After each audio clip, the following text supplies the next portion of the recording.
dam because you've paid one or two guys the lion's share of the money. That's just not going to work. And when you do that and you have a season like Cousins had and you don't make the playoffs, that's a huge problem. You're right. It is a huge problem. And let's talk about a huge problem for another team. And let's talk about the Pittsburgh Steelers.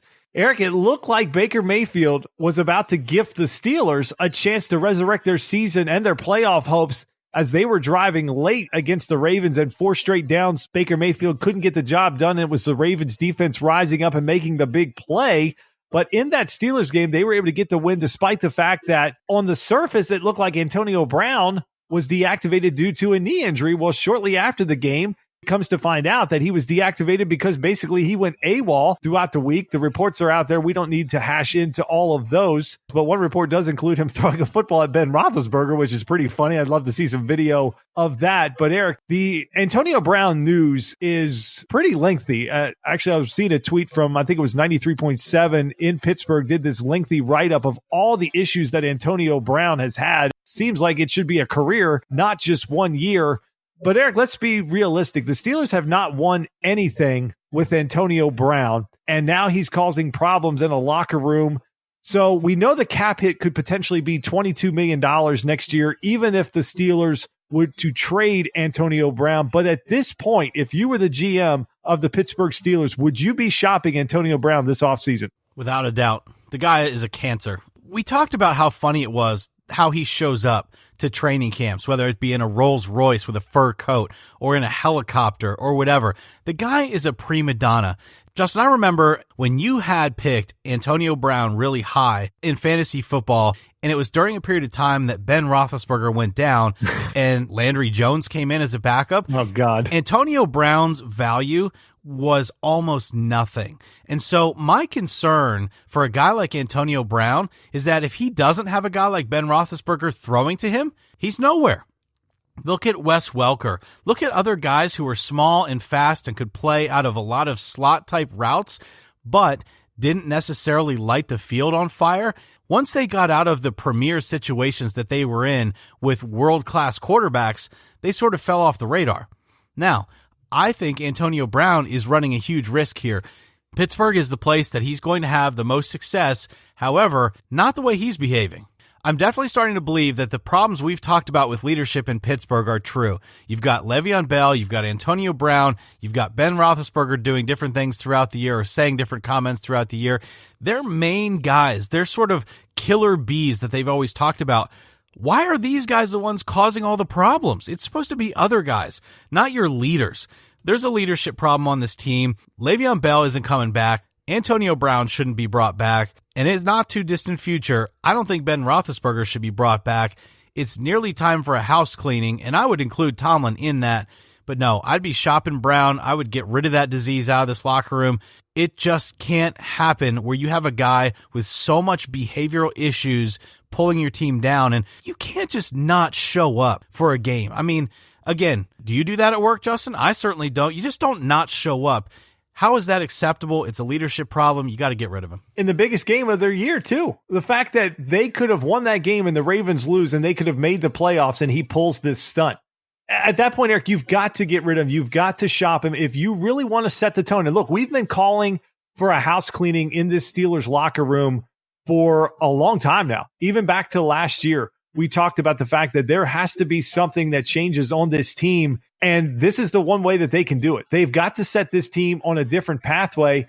But you nailed it. Ben Roethlisberger is a problem as well. He's a diva. He goes out and bashes his teammate. He doesn't want to take ownership and accountability for his mistakes. He goes out and he has a bad game and it's, well, maybe I lost it. Maybe I'm just going to retire. I mean, what kind of leadership is that just because you have a bad game last year versus Jacksonville? You throw a bad interception that could have been picked off by two different Broncos, and you want to blame your offensive lineman, and the defensive tackle wasn't where you thought, and AB ran the wrong route. There's got to be accountability at the top. And when your best players are your least accountable and your biggest troublemakers, that's a huge, huge issue. I always think, Eric, around this time of year, because I watch it all the time when it's on Christmas Eve, when I think of this Steelers locker room, I just think of the word fragile from the Christmas Story, to steal that word, because it feels like any little thing that happens in that locker room sets this team on such a destructive pathway. And then you hear Ben after the year talk about Le'Veon Bell. was a distraction. You were 7-2-1 at one point without him. And then he decides he's not coming back, and all of a sudden he's a distraction.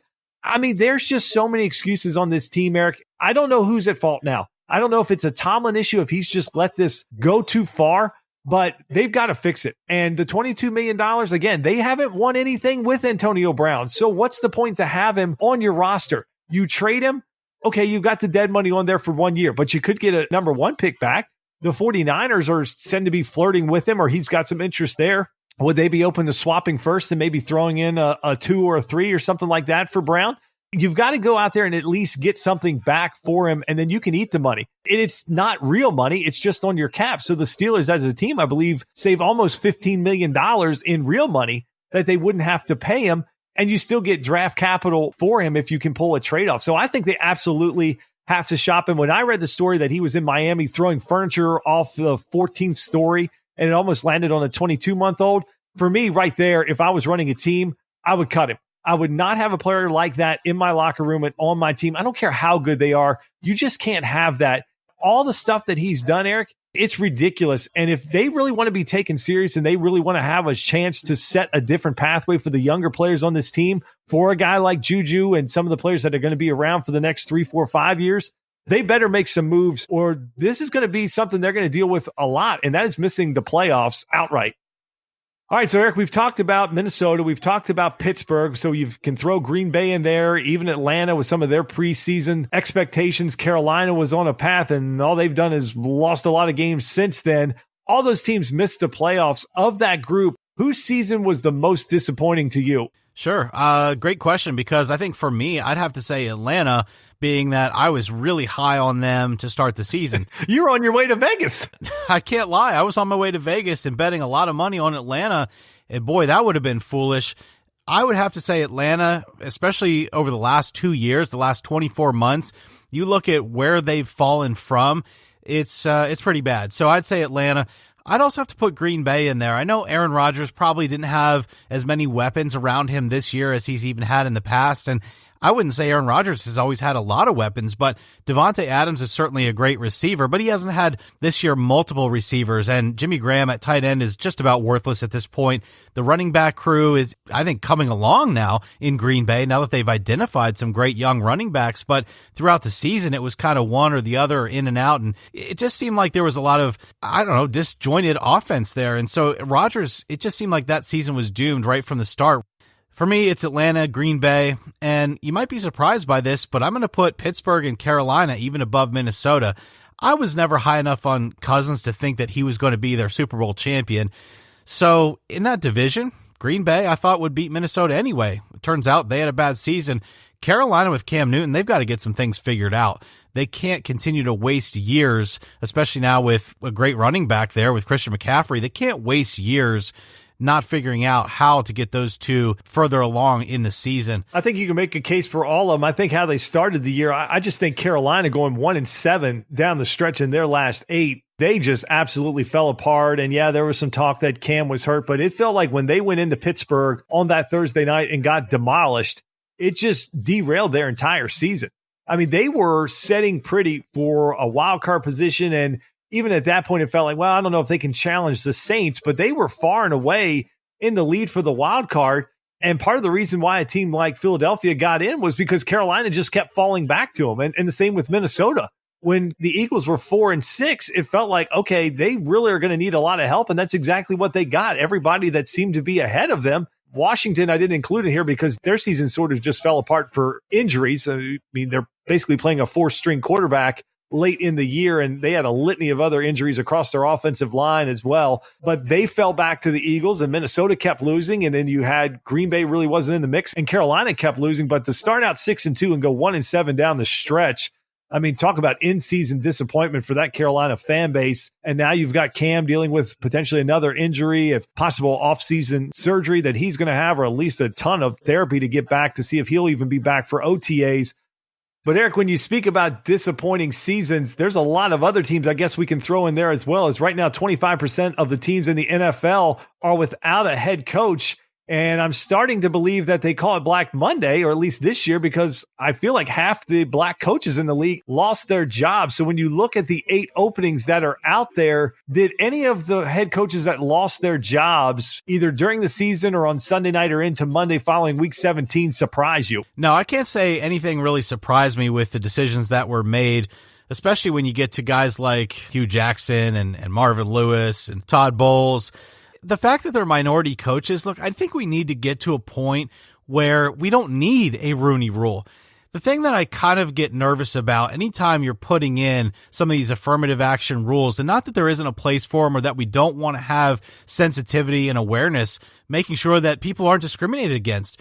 However, you don't not fire someone who's doing a poor job just because they're in a minority classification in terms of demographics. So I feel that a lot of these head coaches that got fired deserved it based on job performance. And so that wouldn't matter what skin color or ethnicity they were.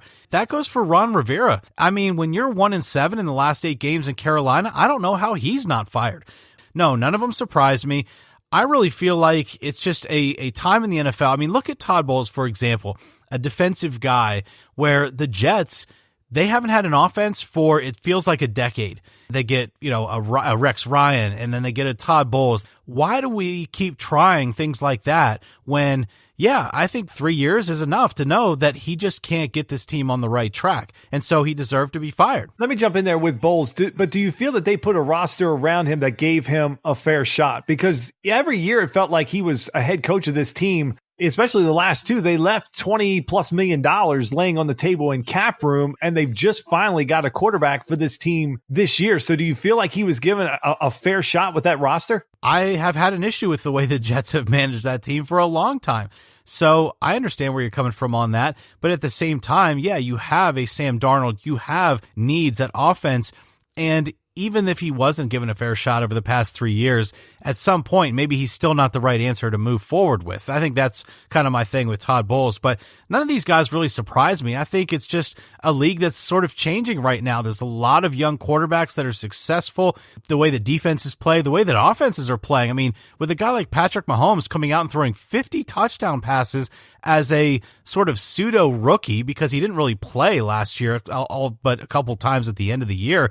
The offenses and the way that teams are playing is just changing. And if these guys are from different systems, I mean, Marvin Lewis, 16 years without any success at all, deserves to be fired. I just, I can't get over some of these writers and some of these guys on ESPN and others that just want to have an issue with one thing or the other, whether it's because they're minorities or whether it's because they're defensive guys or whatever the reason is. If an organization believes the job is not getting done, you got to move on. I'll tell you, the one that surprised me was Wilkes getting canned by Arizona, because we talked about, even in the offseason, the Arizona's roster was just garbage. I mean, it was straight garbage. And then you throw Rosen in with this team and make it that much worse. That's the team, Eric, I felt like kind of jumped the gun prematurely.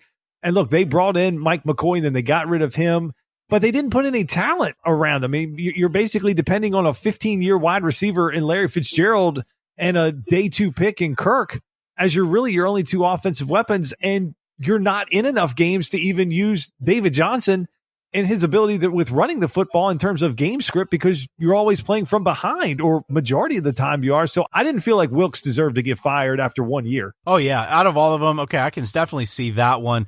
It is hard to build any type of organization as a boss, as a manager, as a leader of a team in just one season. I often say that about college football all the time. When you have some of these coaches that bounce around for, 1 or 2 years, you can't build a program and recruit and do the things you need to do if you're fired after 1 or 2 years in college football. And so if an NFL head coach is fired after 1 year as well, I have to believe that it comes down to some sort of organizational disagreement or difference in the way that they see the future of the team.